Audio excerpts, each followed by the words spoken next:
Hey guys, welcome to our channel. तो आज हम स्टार्ट करने वाले हैं चैप्टर 14 फैक्टराइजेशन। तो आज हम न्यू चैप्टर स्टार्ट करने वाले हैं।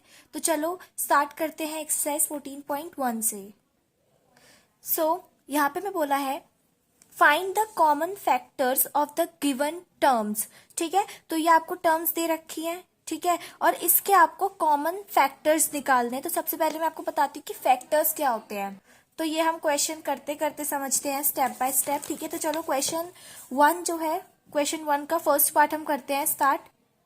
तो देखो, हमें इन टर्म्स के जो है कॉमन फैक्टर्स निकालने हैं। ठीक है, तो सबसे पहले तो हम देखो सबसे पहले हम लेते हैं 12x। ठीक है, सबसे पहले हम लेते हैं 12x। अब ये जो 12 है, आप इसका एलसीएम लोगे। ठीक है, 12 इसका एलसीएम लो।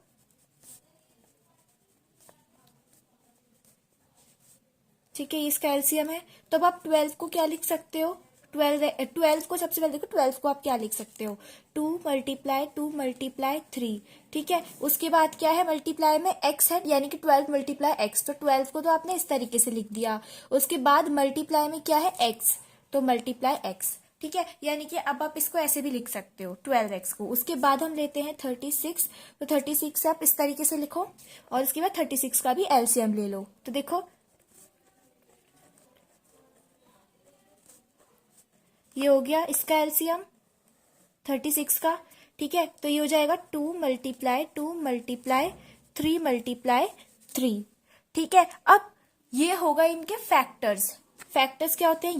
ये जो इसके आए हैं फैक्टर्स, ये हैं 36 के मेरे factors. These are the factors of 36, these are the factors of 12। ठीक है, तो फैक्टराइजेशन जैसे चैप्टर का नाम है, तो फैक्टर्स क्या होते हैं? ये होते हैं आपके फैक्टर्स। ठीक है, अब आपको इस क्वेश्चन में बोला था कि आपको कॉमन फैक्टर्स निकालने हैं। कॉमन यानी कि अब देखते हैं हम इन दोनों के फैक्टर्स में क्या चीज कॉमन है, यानी कि जो चीज दोनों में आ रही हो। तो 2 आ रहा है दोनों में मतलब 2 कॉमन है। ठीक है, दोनों में ही 2 फिर से आ रहा है, यानी कि 2 कॉमन है। और एक 3 आ रहा है, यानी कि 3 भी कॉमन है। तो जो चीज कॉमन है उसको हम लिख देंगे। एक तो 2 टाइम्स आपका 2 कॉमन है, ठीक है, और एक 3 कॉमन है, तो मल्टीप्लाई 3।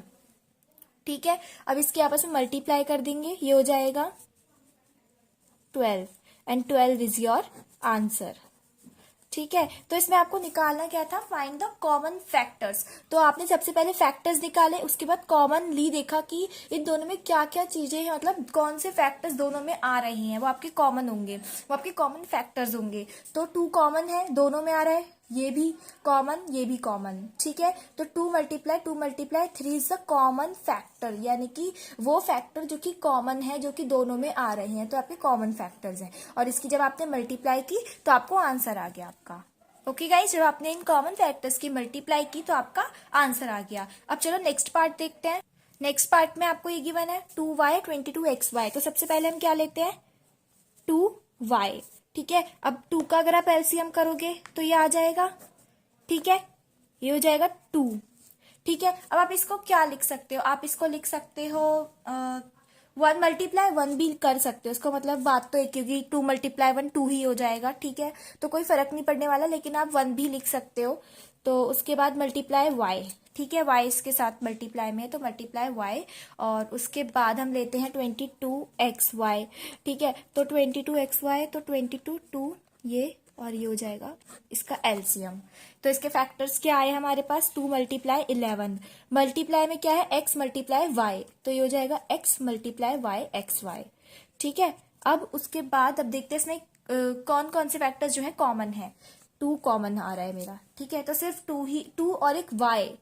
ठीक है, y भी कॉमन है, तो ये हो जाएगा 2 × y। ठीक है, इसको एक एक बार आपको लिखना होगा फिर। ठीक है, तो अब जब आप कॉमन फैक्टर्स की मल्टीप्लाई कर दोगे तो ये हो जाएगा 2y and this is your answer. Let's move to our third part. अब देखो, थर्ड पार्ट में सबसे पहले हम लिख लेते हैं 14pq। 14 का एलसीएम लोगे, ये हो जाएगा 2 × 7। तो इसमें 2 और 7 इसके फैक्टर्स आ गए। अब pq को आप किस तरीके से लिख सकते हो? p × q। ठीक है, तो ये जाएगा p × q pq। ठीक है, अब लो 28 पी स्क्वायर क्यू स्क्वायर। ठीक है, 28 का जब आप फैक्टर लोगे तो ये हो जाएगा ये 2 मल्टीप्लाई 2 मल्टीप्लाई 7, 2 मल्टीप्लाई 7। अब पी स्क्वायर आ रहा है। ठीक है, पी स्क्वायर यानी कि पी जो है वो 2 टाइम्स है, तो मैं लिख सकती हूँ पी मल्टीप्लाई पी, क्योंकि पी जो है 2 टाइम्स है, 1 और 2। ठीक है, फिर क्यू स्क्वायर। अब देखो आपको एक एक करके लेना। सबसे पहले मैंने 28 लिया, उसके बाद मैंने पी स्क्वायर लिया, उसके बाद मैंने क्यू स्क्वायर लिया। तो अभी हम क्यू स्क्वायर पे है, तो क्यू स्क्वायर यानी कि क्यू जो है वो 2 टाइम्स है, तो मैं इसको लिख सकती हूँ क्यू मल्टीप्लाई क्यू। ठीक है, उसके बाद अब देखते हैं कि कौन सी चीज इसमें कॉमन आ रही है, कौन से फैक्टर्स जो हैं जो कि मेरे कॉमन है। सो 2, ठीक है, 7, एक ये P and 1 more is Q। ठीक है, अब 2 multiply 7 multiply P multiply Q जो है वो मेरे कॉमन फैक्टर्स हैं। तो आंसर कैसे आता है, कॉमन फैक्टर की मल्टीप्लाई करके। तो ये हो जाएगा 14PQ and this is your answer. Let's move to our fourth part. देखो गाइस, सबसे पहले हम इसको ऐसे लिख लेते हैं 2x 3x स्क्वायर और 4। अब एक एक करके इन्हें सॉल्व करेंगे। ठीक है, तो 2 का एलसीएम क्या होगा, ये। ठीक है, तो 2 मल्टीप्लाई x, ठीक है, 2x। ओके, अब 3 को, तो 3 का भी इसी तरीके से होगा 3 मल्टीप्लाई x मल्टीप्लाई x, क्योंकि x जो है वो 2 टाइम्स है, तो 1 और 2 टाइम्स x। अब 4, तो 2 इस तरीके से हमारा एलसीएम आ जाएगा, ये हो जाएगा 2 मल्टीप्लाई 2। अब आप जब इसमें कॉमन देखोगे तो आपको कॉमन मतलब नहीं दिखेगा, कोई चीज है ही नहीं कॉमन इनमें। तो इसके लिए आप क्या करोगे, मल्टीप्लाई 1 मल्टीप्लाई 1 मल्टीप्लाई 1 कर दोगे। अब कोई चेंज आएगा ही नहीं, क्योंकि देखो 2 मल्टीप्लाई 1 करूंगी तब भी 2 ही रहेगा। जैसे 3 का आपने फैक्टर निकाला, तो 3 का फैक्टर क्या निकला, 3 निकला। ठीक है, अगर मैं इसमें मल्टीप्लाई 1 कर दूंगी कोई फर्क थोड़ी ना पड़ेगा, तब भी तो इसका मतलब 3 ही होगा। ठीक है, तो इसी तरीके से मैंने, क्योंकि मेरे को फैक्टर्स चाहिए, कॉमन फैक्टर्स चाहिए, इसीलिए मैंने मल्टीप्लाई 1 सब में लगा दिया। ठीक है, जिससे कि मेरे पास क्या हुआ, अगर ये अब देखो ये सब तीनों फैक्टर ही तो है, ये भी फैक्टर, ये सारे फैक्टर। अब मुझे क्या निकालना है, कॉमन फैक्टर निकालना है, यानी कि जो चीज हर एक में हो। तो 1 जो है वो मेरा एज अ कॉमन फैक्टर यहाँ पे आ रहा है, जो कि तीनों में आ रहा है। ठीक है, तीनों में ही कौन सा फैक्टर कॉमन है, 1 कॉमन है। ठीक है, तो यहाँ पर जो आपका आंसर है वो आ जाएगा 1 and this is your answer. ठीक है, जब भी ऐसा हो कि आपके फैक्टर्स आपस में कॉमन आ ही नहीं रहे, तो आप क्या करोगे, मल्टीप्लाई 1 कर दोगे। क्योंकि देखो पहले यहाँ पे क्या था, 2 मल्टीप्लाई x, तो यानी कि इसका क्या मतलब हो रहा था, 2x। बस मैंने मल्टीप्लाई 1 कर दिया, तो इससे भी कोई फर्क नहीं पड़ेगा, इसका मतलब भी क्या होगा, 2x ही होगा। जब आप इसे सॉल्व करोगे तो देखो 2x मल्टीप्लाई 1 2x। ठीक है, तो आप तब भी सेम चीज ही आ रही है। तो इसलिए अगर आपको आंसर निकालना है तो आप मल्टीप्लाई 1 जो है साथ में इन टर्म्स के लगा देना, इनके फैक्टर्स के साथ में, जिससे कि आपको पता चल जाएगा कि आपका कॉमन फैक्टर कौन सा है, अगर आपके जो फैक्टर्स है वो आपस में कॉमन फैक्टर मतलब आपको नहीं मिल रहा है तो। ठीक है, सो अब फिफ्थ पार्ट देखते हैं। अब देखो फिफ्थ वन में 6abc 24ab स्क्वायर और 12a स्क्वायर b। ठीक है, अब सबसे पहले हम एलसीएम लेंगे 6 का, तो ये हो जाएगा एलसीएम इसका 2 मल्टीप्लाई 3। तो 6 के फैक्टर्स क्या है, 2 मल्टीप्लाई 3, और साथ में क्या है, a multiply b multiply c, a multiply b multiply c। उसके बाद 24, तो ये हो जाएगा 2, इसको सॉल्व कर लो, इसका भी एलसीएम ले लो, ये हो जाएगा। तो इसके फैक्टर्स क्या है मेरे पास, 2 मल्टीप्लाई 3।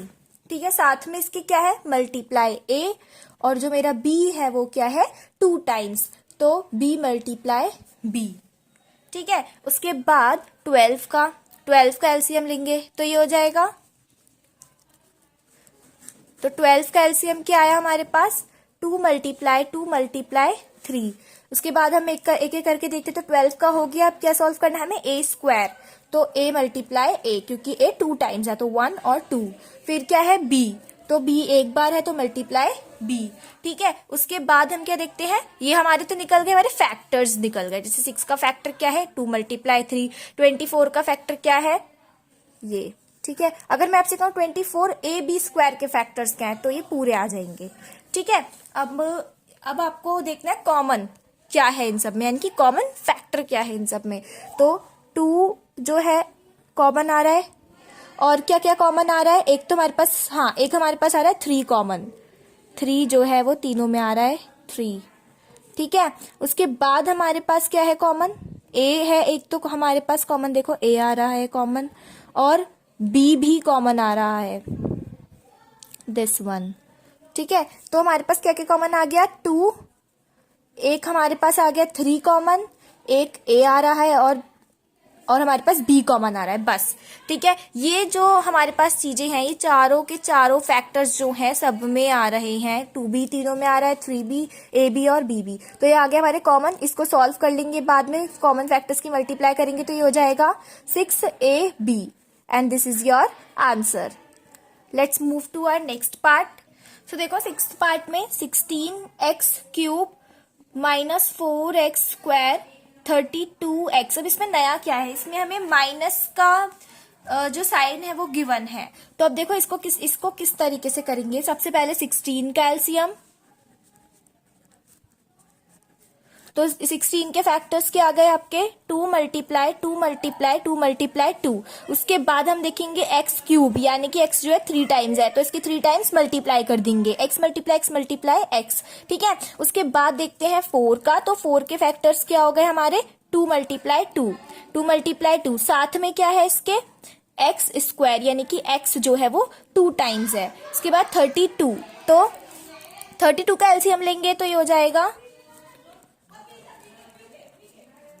अब देखो 32 के फैक्टर्स आ गए, that is 2 multiply 2 multiply 2 multiply 2 multiply 2, और साथ में क्या है x, दैट इज 1 टाइम हमारे पास जो है हमारा x है, तो ये x हो जाएगा खाली। ठीक है। उसके बाद हमारे को क्या चीज यहाँ पे गिवन है, माइनस। ठीक है। तो माइनस का साइन आपको गिवन है, आप यहाँ पर माइनस इस तरीके से लगा दो, मतलब याद रखना है आपको कि यहाँ आपको माइनस भी गिवन है, इसको नहीं भूलना है। ठीक है। तो इसको एक तरीके से कर दो -2, तो जब भी आप साथ में मल्टीप्लाई करोगे ना इनको, तो ये हो जाएगा पूरा -4x²। ठीक है। तो बस अब आपको इतना ध्यान रखना है कि आपको माइनस का साइन गिवन है, तो आपको माइनस भी यहाँ पे लिखना है, यानी कि माइनस की भी मल्टीप्लाई होनी है। ठीक है। उसके बाद आपको देखना इसमें से क्या चीज कॉमन है। ठीक है।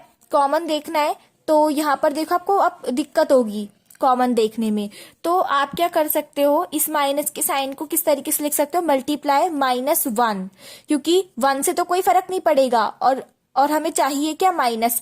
तो जब आप मल्टीप्लाई करोगे तो आएगी भी सेम चीज और माइनस भी लग जाएगा। अब आपको कॉमन देखने में नहीं दिक्कत होगी, जैसे कि अब देखते हैं कॉमन क्या क्या है। 2 कॉमन आ रहा है, एक और बार 2 जो है हमारा कॉमन आ रहा है। उसके बाद हाँ x कॉमन आ रहा है। ठीक है। एक बार आपका x कॉमन आ रहा है, x आपका कॉमन आ रहा है। ठीक है। अब ये हो जाएगा 2 मल्टीप्लाई 2 मल्टीप्लाई x। ठीक है। और कोई चीज तो कॉमन नहीं आ रही है, नहीं, और कुछ कॉमन नहीं आ रहा है। तो देखो अब कॉमन फैक्टर्स के आपस में आप मल्टीप्लाई करोगे तो ये हो जाएगा 4x, and this is your answer. और आप यहाँ पे मेंशन भी कर सकते हो that this is your common factor. Okay. Common factor आपके ये आए हैं। और अब देखो माइनस का साइन बस यहाँ पे इसलिए था कि जब आप इसकी मल्टीप्लाई करोगे तो ये आएगा। ठीक है। अब माइनस हमने यहाँ पे इसलिए नहीं लिया क्योंकि जो जो हमने कॉमन फैक्टर सेलेक्ट करे हैं, जो जो हमारे कॉमन फैक्टर हैं, उसमें कहीं भी माइनस का साइन नहीं है, और हमें बस कॉमन फैक्टर से मतलब होता है, और इसको सॉल्व करके हमारा आंसर भी आ गया। ठीक है। तो आप जब भी इसी तरीके से आएगा क्वेश्चन तो आप उसको साइड में कर देना, -1। देखो मल्टीप्लाई 1 करके तो वैसे भी कोई फर्क नहीं पड़ता है, और आपको चाहिए भी क्या, माइनस। तो आप यहाँ पे मल्टीप्लाई -1 कर दोगे, तो जब आप मल्टीप्लाई करोगे तो साइन भी लग जाएगा और सेम वैल्यू भी आ रही होगी। ठीक है। अब नेक्स्ट पार्ट देखते हैं। अब देखो गाइस 7th पार्ट, तो इसको सॉल्व करेंगे, ये हो जाएगा 10 का फैक्टर्स क्या है, 2 मल्टीप्लाई 5, उसके बाद p है, उसके बाद q है, तो p मल्टीप्लाई q। देन 20 के फैक्टर्स हम देखते हैं। 20 के जो फैक्टर्स आए क्या है हमारे, 2 मल्टीप्लाई 2 मल्टीप्लाई 5, उसके बाद नेक्स्ट क्या है q, तो मल्टीप्लाई q, उसके बाद मल्टीप्लाई r। ठीक है। उसके बाद 30 के फैक्टर्स देखते हैं। तो 30 के फैक्टर्स आए हमारे पास 2 multiply 3 multiply 5, then multiply R, then multiply P. ठीक है, अब फैक्टर देखते हैं क्या कौन कौन से कॉमन है। So this one, then 5 common है, और उसके बाद अब पी तो हमारे पास कॉमन नहीं है। ओके, सो अब हमारे पास कोई चीज कॉमन नहीं है। ठीक है, तो क्या क्या कॉमन आ गया, 2 मल्टीप्लाई 5, आंसर आपका आ जाएगा 10, and this is your answer. So guys अब देखो, अब 7th 8th part, last part. Okay, अब 3 का अगर आप एलसीएम लोगे तो ये आएगा 3 मल्टीप्लाई 1। 10 का, अब आप 10 का लो एलसीएम। ठीक है, 10 की में आ जाएगा 2 मल्टीप्लाई 5 फैक्टर, देन 6 का लो तो 6 का हो जाएगा ये। ठीक है, 2 मल्टीप्लाई 3। अब इसको सॉल्व कर लेते हैं। एक बार 3 का किया, अब एक्स स्क्वायर, तो एक्स 2 टाइम्स है तो एक्स मल्टीप्लाई एक्स, फिर वाई, तो ये हो जाएगा हमारे पास, वेट यहाँ पे 1 नहीं है ना, यहाँ पर खाली 3 आया है। ओके, अब यहाँ पर उसके बाद y का लेंगे तो y 3 टाइम्स है, y मल्टीप्लाई y, एक बार फिर x मल्टीप्लाई x, क्योंकि x 2 टाइम्स है, उसके बाद y जो है वो हमारा 2 टाइम्स है। यहाँ पर इसको सॉल्व कर लेते हैं, x हमारा 2 टाइम्स है, y भी हमारा 2 टाइम्स है, उसके बाद z हमारा 1 टाइम्स है। अब देखो इसमें आप देख सकते हो, अगर आप देखो कि यहाँ पे कॉमन नहीं आ रहे हैं, हमारे नंबर्स में नहीं आ रहे भले ही कॉमन, लेकिन अल्फाबेट में आ रहे हैं। लेकिन अगर जहां पर हमारे अल्फाबेट में भी कॉमन नहीं आते हैं, कोई चीज आती ही नहीं कॉमन, तो हम मल्टीप्लाई 1 मल्टीप्लाई 1 मल्टीप्लाई 1 करके कॉमन कर लेते हैं, जैसे कि हमने 4th पार्ट में किया था।